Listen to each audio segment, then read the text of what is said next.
Hello everyone, this is Jim and today we have class. First of all, good morning. And this is me. And I just woke up guys, so pagpasensyaan nyo na po yung aking muka. 4:30 a.m. is gising na po ako kapag may pasok. Pero kahit naman po 4:30 ako nagigising, basta late talaga ako guys. Mag-ASMR nga muna tayo guys, no?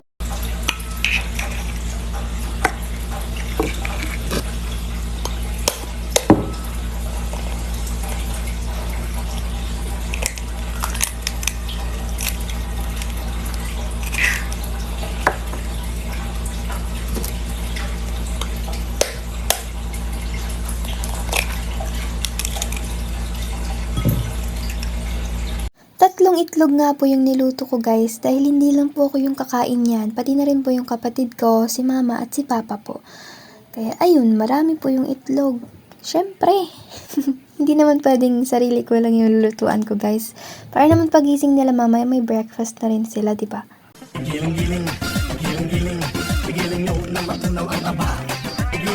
Oh, diba? Pakaaga, grabe yung energy ni ate mo, girl. Payagan nyo na kasi mamaya iiyak yan siya talaga sa schedule niya ba. Grabe pa naman yung schedule ko ngayon guys, 7:30 a.m. to 6 p.m. Walang vacant yan kahit 30 minutes man lang sa lunch. Wala talaga guys.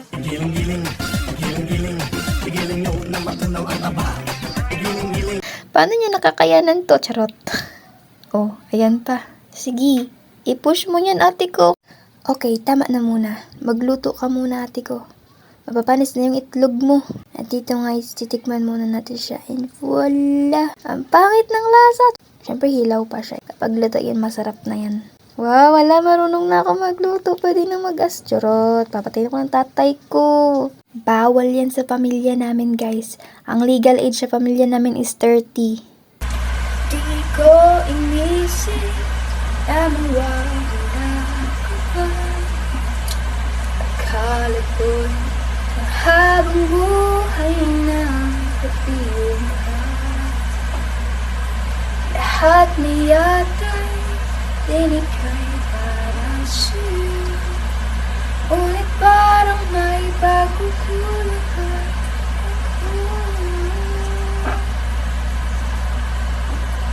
Sino ang siya sa puso? Kaya mong saktan ang tulad ko. Kaya lahat na akin.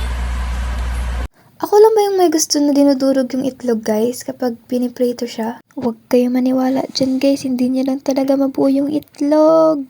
Nagluto nga rin po pala ako guys ng tocino guys. This is one of my favorite talaga na ulam guys, lalo na kapag breakfast. When nagbe-breakfast kate, pero totoo, favorite ko po talaga yung tocino and itlog. Perfect talaga to sila pang breakfast guys. And bago nga po tayo kumain guys, naligo muna tayo. And after natin maligo is kumain na tayo. Nag-toothbrush.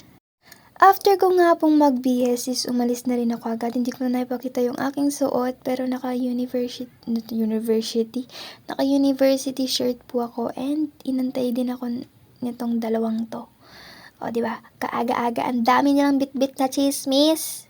Sana all nanood ng concert. Nandito na nga rin po kami sa aming room, which is 5th floor. This is our first subject. Sobrang bait ng teacher namin dito, guys. I mean, lahat naman ng teacher namin ngayon is mababait. Dito is pupunta kami sa main building para sa aming third subject na, which is yung PE po namin. So, yung Monday schedule po namin is 7:30 a.m. po hanggang 6 p.m. Wala po yung vacant. Dire-diretso po yun. At ano nga ba yung magiging epekto ng schedule namin na ito? At wala pa kaming lunch dyan. Papa, lumag!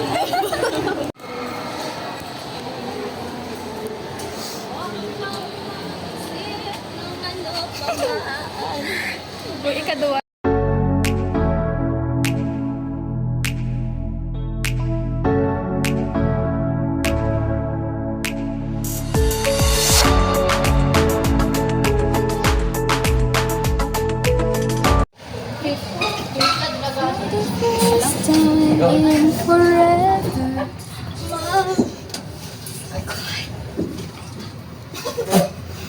Early pa nga pong na-dismiss yung aming PE, kaya nga po nakapag-lunch pa kami ng maayos. And this is our view sa aming school.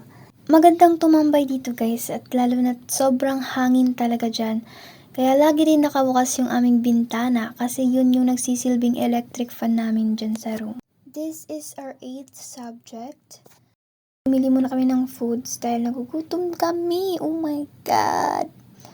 Sobrang nakakapagod at nakakagutom guys. Last subject.